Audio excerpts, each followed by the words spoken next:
But I want to go back to the thing you made at the top of the interview, and I didn't expect for this to come up, but this is an issue that we talk about a lot on the Fowler Show, and a lot of the work that we do here in Washington is working with progressives to sort of help change and recreate that conversation. Because I think you're totally right. Like, we spend so much time talking about the acronym and, it's all about, S-chip, acronym, and it's not about, the destination. And I loved how you sort of broke that down and said this is what it's going to do, and not more so stop the XL pipeline, which is what we hear so much of. What is and if you don't mind me asking, so like when it comes to CREDO and the work that they do, how is it that you guys sort of work on crystallizing your message for the common man, I guess would be the right word? Oh, well, that's a great question. We also try to have, as much as possible, an acronym-free zone. And I feel like so much of my job running CREDO Action and working with the awesome CREDO Action team is just editing out acronyms and putting in, regular language into the way that we talk to people. That we have 3 million CREDO Action members, and we send them email almost every day talking about the issues that matter the most, the issues where decisions are being made. And one of the things that we do is, we don't send these really short emails that have like "hey" in the subject line and then have 3 lines and have a link say, "give us some money and we'll do the work of changing politics." We spend the time to write out what's going on, what we think activists need to do to make a difference, and why we think those actions will be important.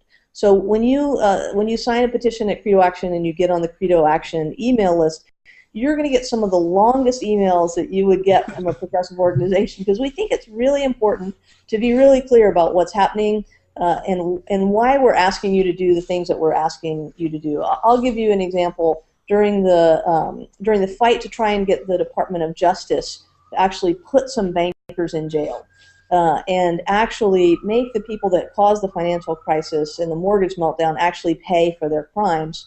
There were points in this fight where the Department of Justice would do something small, like they'd cut a settlement with some of the banks, and there'd be a few $1,000,000 here and there, and sometimes progressives would declare, "Hey, victory! We got this settlement." And if you were a CREDO Action member, you'd actually get an email that would say, "You know what? This really isn't a victory, and this is why.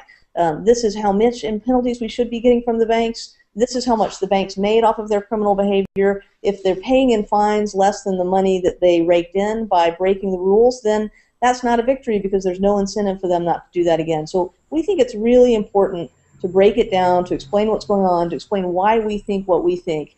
And our members may not always agree with us, but I get emails all the time from people saying, "I really appreciate that you broke it down and that you explained why you think that this is important to do in real language so that we could make our own decision about whether we want to participate or not." I love that, and I think that is what we need to see more of from progressive organizations when it comes to dealing with how we tell our story. We spend so much time bogged down in the policy and the minutia of the policy, in the weeds, and we don't spend enough time talking to everyday I think they're like George Bush says, common sense Americans about common sense problems. And I think that is what that's where CREDO gets it right. And that's why I think you guys have a 3 million person movement, and you guys could have these actions and have success because you do a good job of, even if it's long, of telling a real story and not just sort of being bogged down in acronym soup. I love that. I think it's something that we need to do more as progressives. If you're out there in progressive world and you're a progressive org leader, listen to what Becky's saying. She's 100% right on this. We at the Fowler Show we've been campaigning on this for our whole existence as a show. Becky, we've been campaigning about how we make progressive messaging better and how we make progressive media better without being bogged down in the policy wonkery that is become what we sort of call so-called progressive media and progressive messaging.